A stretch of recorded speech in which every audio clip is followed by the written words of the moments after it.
Hello, everybody. Dan DeFederico from Saratoga Report, and wow, am I excited today. I am here with someone very special to the Saratoga Report, thoroughbred trainer Kenneth McPeek. As you know, he recently won the Kentucky Derby with Mystic Dan, a horse I of course, bet on would be in his namesake, sir. Of course you did. And that was the beginning, or that was just the part of your great weekend, because you won the Oaks the day before with Torpedo Anna, becoming just the third trainer in history to sweep both races in the same year. And first of all, congratulations on a great month of May and a great career, sir. Thank you. Yeah, no, it's been a really fun month.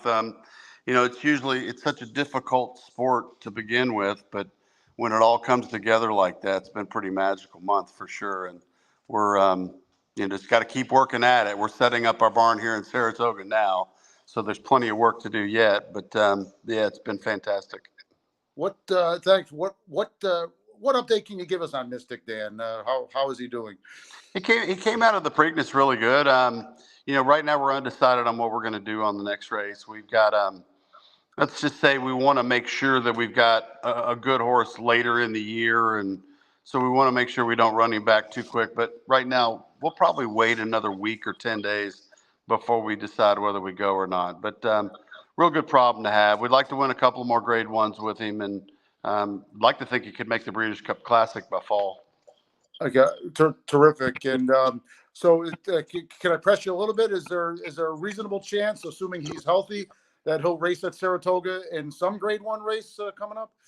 Well, if he doesn't go, we've also got Torpedo Anna, the filly that won the Oaks, and we're contemplating running her. She got in here last night. We're actually on Fifth Avenue over there we're on the annex side of Oklahoma, but she got in last night. She's in good order, and we're excited. If he doesn't run, she will. Okay, wow, that's terrific. Hey, let me ask you a little bit about the Derby and your career. You started in I believe 1985 as a trainer. Got your first stakes win, I believe, in 1991. You had the other two legs of the Triple Crown. You previously won the Preakness. You previously won the Belmont. You did not until earlier this month win the Kentucky Derby, of course. Was that affecting you in your mind? Was it gnawing at you? Were you resigned to it? What goes through your mind when you got that one gap in your resume that I assume you really wanted? Well, to win the Derby, you've got to be not only have a really good horse, you also have to be kind of lucky. And we were, admittedly. I mean, we maybe. Well, my horse ran the best race in that he had the inside trip and he was quick enough to get through there. The horses that finished second, third, some say might have been better than mine, but they weren't quick enough to get through there.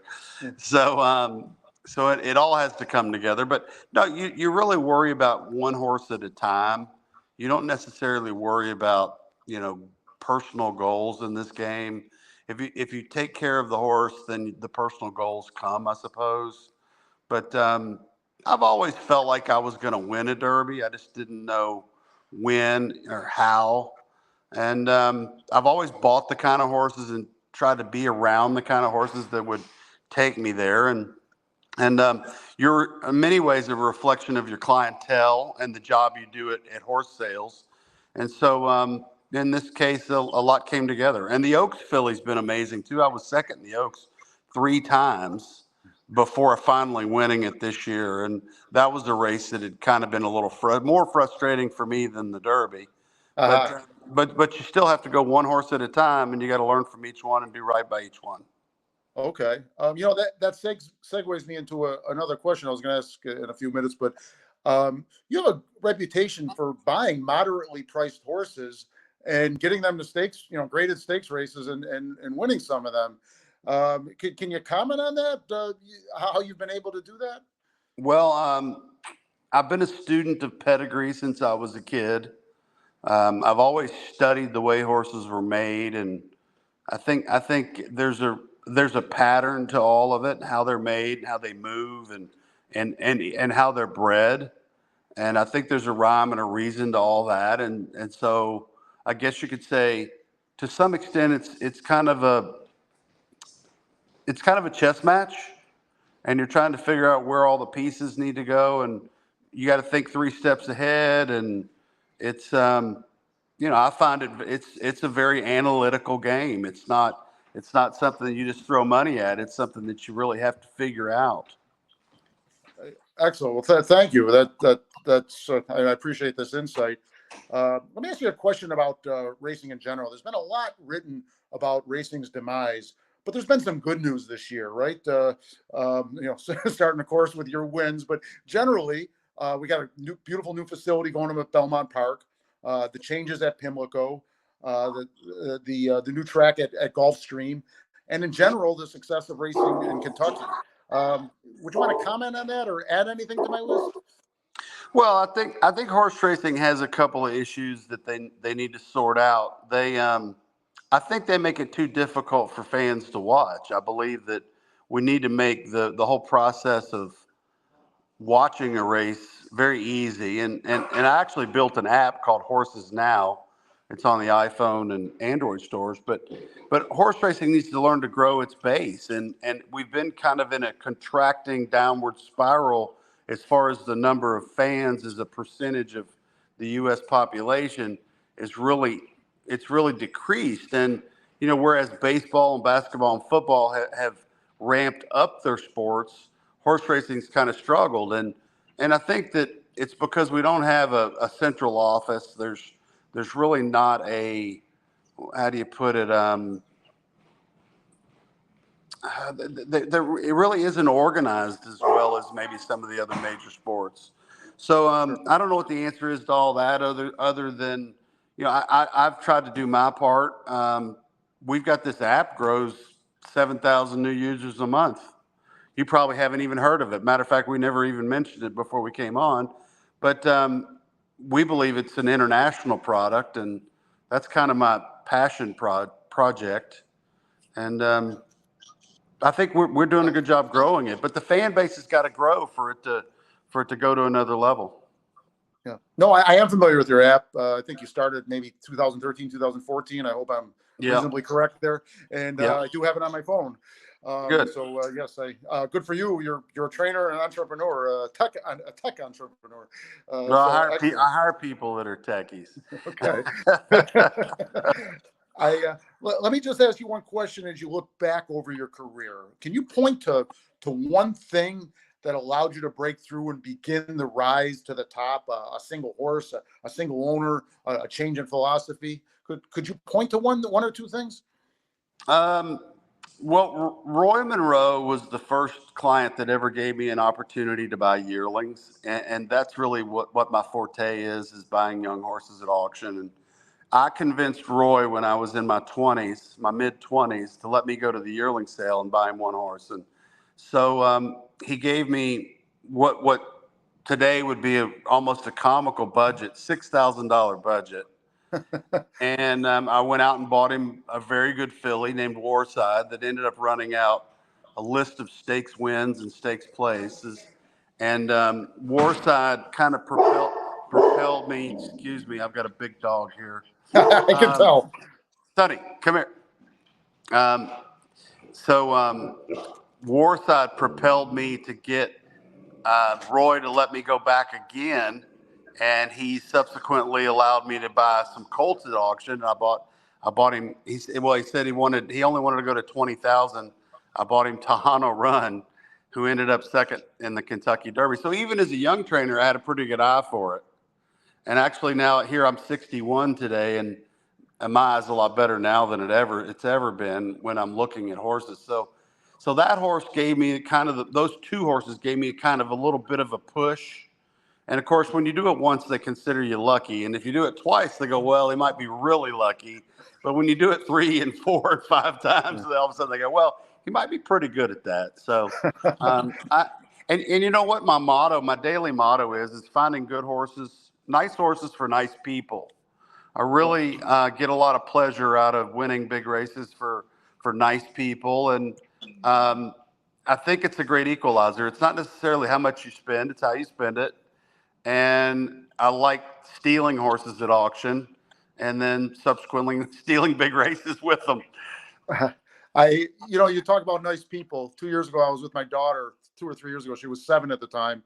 And I bumped into your wife. didn't know who she was, and she was so sweet to me and my daughter.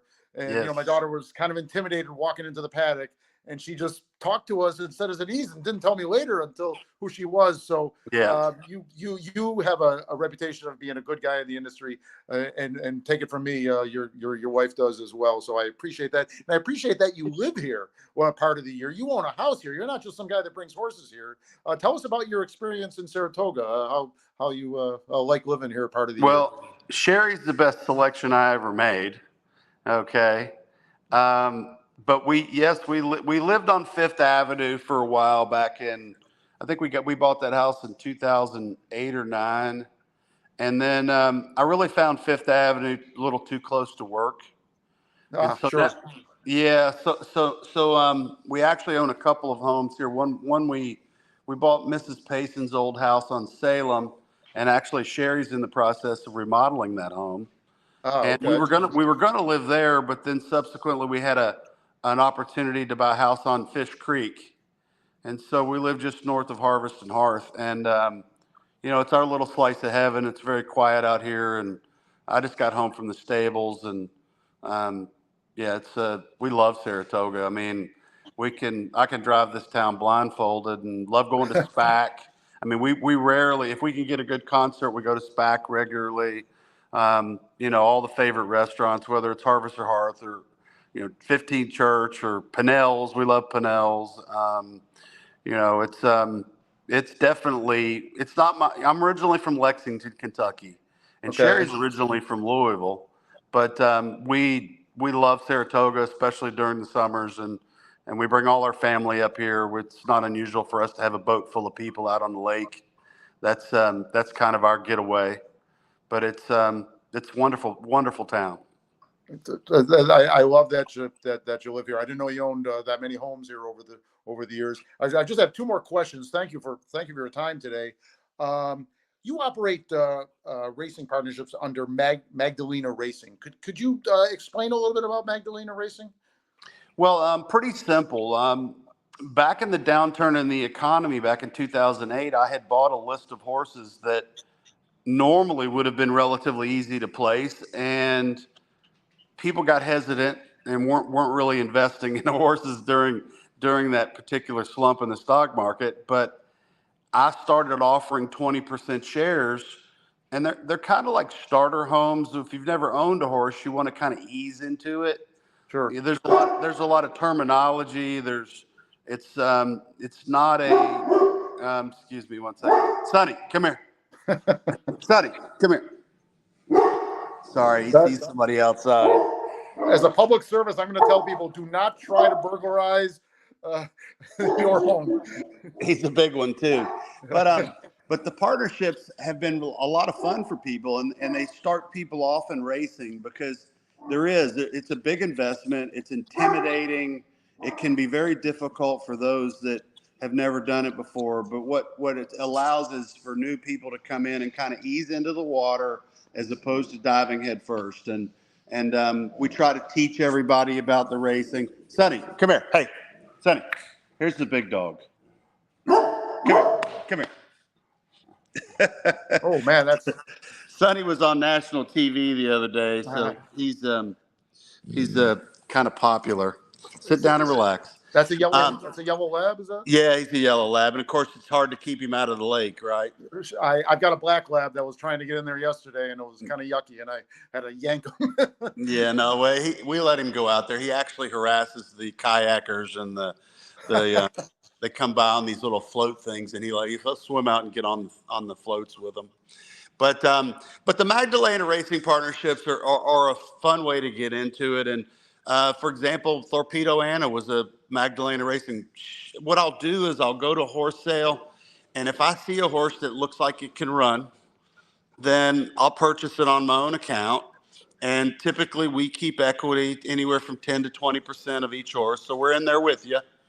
And then we put the horse in the game, and we find out if it's a good one or an average one, and then we play it out. And we've hit some real home runs. We had Eskimo Kisses we won the Alabama with.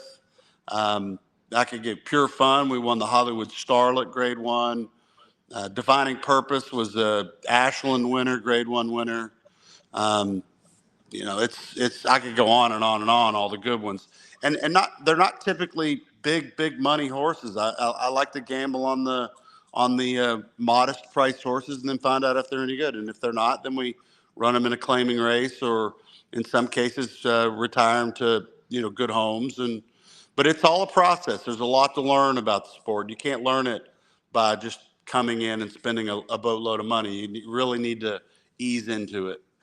Uh, and listen, my last question for you, and again, I appreciate you here.